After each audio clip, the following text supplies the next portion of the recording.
Alright, secondhand toy dealer here, and I just got back from a pretty decent toy hunt this evening. Among the stores that I hit a GameStop, I hit a Target and a Meijer, two Walmarts, and a Five Below. Now, like I said in the last video, I don't really have any room on my pegboard for much of anything new, but I do have some room to layer some things. For example, I had already shown this Cars Metal Minis Racers.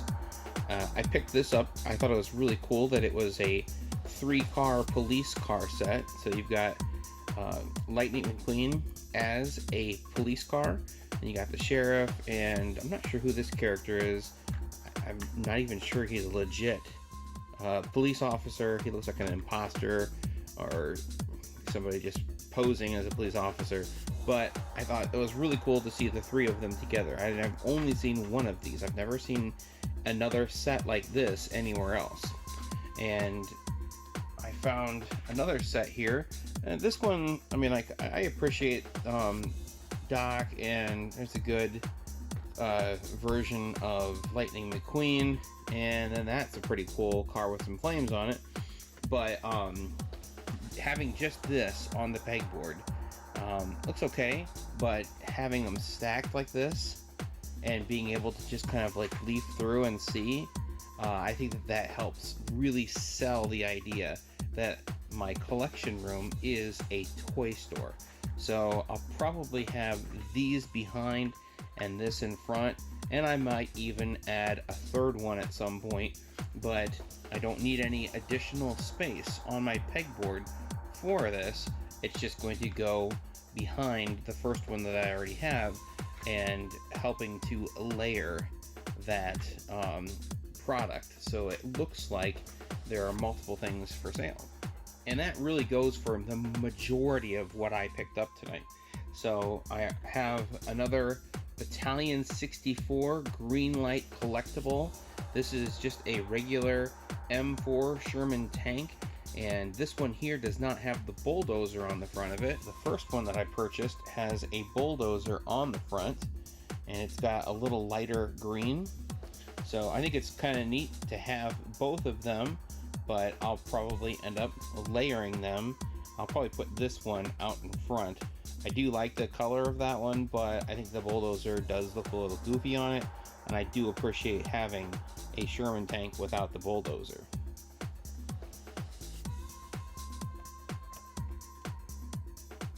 I found a 1/64th Auto World Modern Muscle. This is a 2012 Mustang. I think that it's called Grabber Blue. I think that blue looks really cool on this car.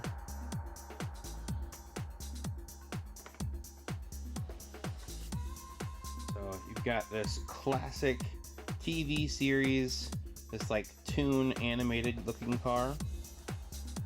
And if I'm not mistaken, I believe that there is a treasure hunt of this car, and I think that it says something about TH on the bottom of the door panel, and that's not what this is, but it looks very similar. It's really neat looking. I like that bright orange car there. And then this is a more of a classic Batmobile, the 89 style, but it's got a really neat orange and gray look. So this will go with my Batmobile collection. I'll have to give you an update on the Batmobile collection because I've got several different variants of all these different cars. And then I found the Batman Batmobile, and this is a Hot Wheels premium car, and it's just got a little more detail to the car. I already have a few variants of this, but it's the less expensive Batmobile version, and this will go with my Hot Wheels premium collection.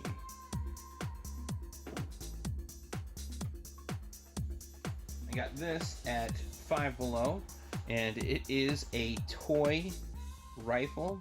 I'm actually really surprised that they still make stuff like this, knowing that this rifle here, this little toy, resembles a very hot button item, the AR-15. And I remember being a Gen X kid having stuff like this. We would chase each other around, have adventures in the backyard. This one here has a little like rubber band that just like has a percussion, like little tapping ordeal inside of it. So no batteries needed. You can keep firing away all day. And that same noise, I have one like this. It's orange. And as I'm starting to layer more and more things in my collection, I wanted to get the green one to put behind the orange one. I really like the way that the orange one looks, but I really wanted to put a second one behind the first one.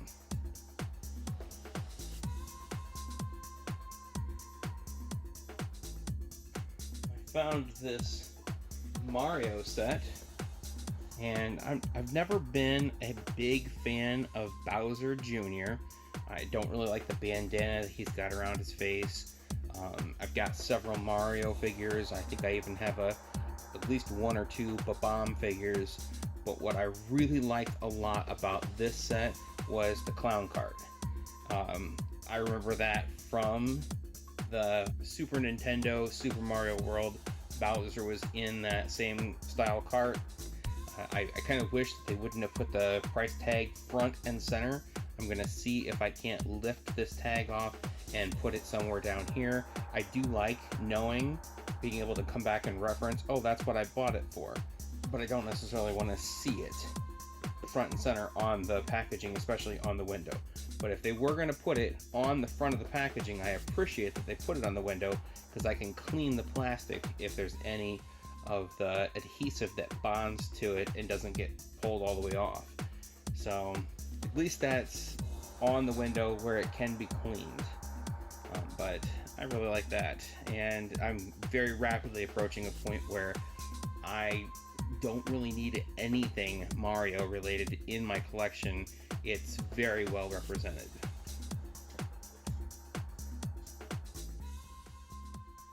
I picked this up at Ollie's. This is a Matchbox Action Drivers, and this is a Pizza Hut pizza run, and it connects to different play sets. But there is a feature where when you pull your car up to the curb, there's a little section right here that as you press the front tire down on it, the front door opens up and the pizza employee comes out the front with the pizza. And I think that that's great. It comes with a car that has a little sign that goes on top of it for delivering pizzas. And just the whole Pizza Hut, I think that the incorporating of a real brand like this, I would have loved to have seen like a Target, a Walmart, a Toys R Us from back in the day. I think that all that stuff would be really neat to see you build your own little Matchbox City, and to have an actual name brand like Pizza Hut. I think that that's really cool that you can get this and build your own little city.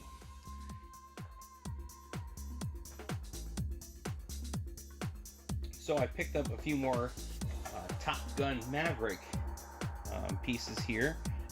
They already had the Boeing F-18 Super Hornet, so I've already seen this airplane, but I hadn't seen this airplane with these newly included cardboard pieces. It looks like there's like background pieces back here.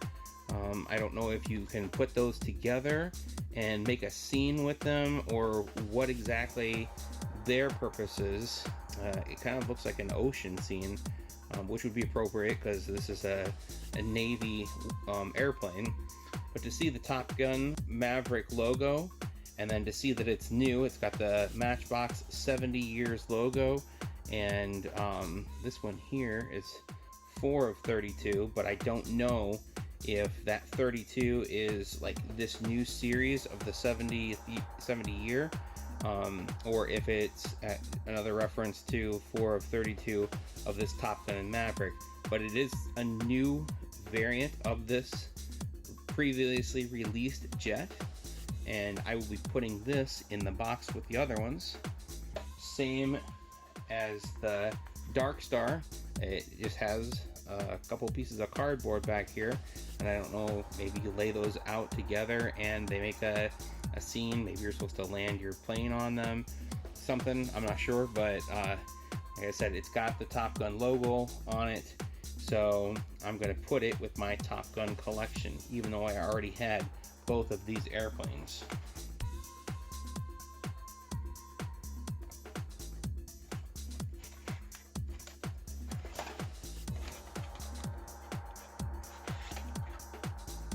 And although this isn't a Top Gun airplane, I really like the A-10 Warthog, or the Thunderbolt. And when I saw this, I thought I'm not going to leave this behind. It doesn't really look like a militaristic paint job.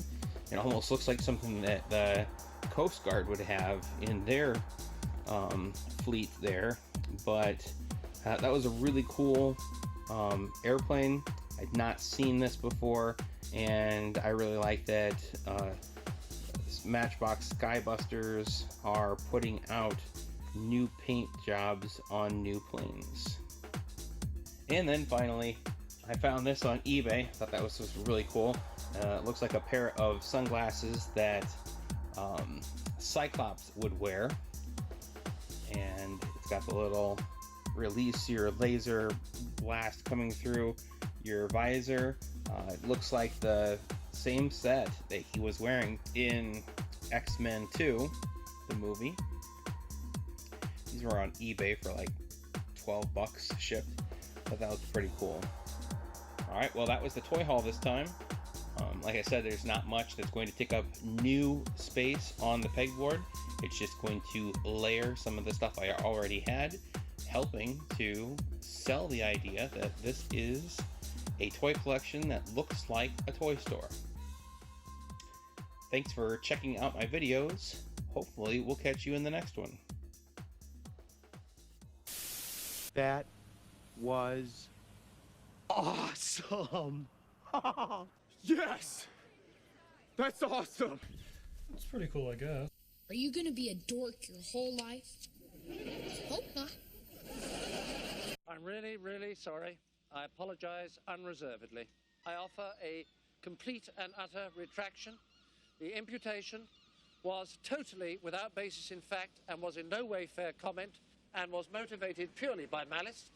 And I deeply regret any distress that my comments may have caused you or your family. And I hereby undertake not to repeat any such slander at any time in the future.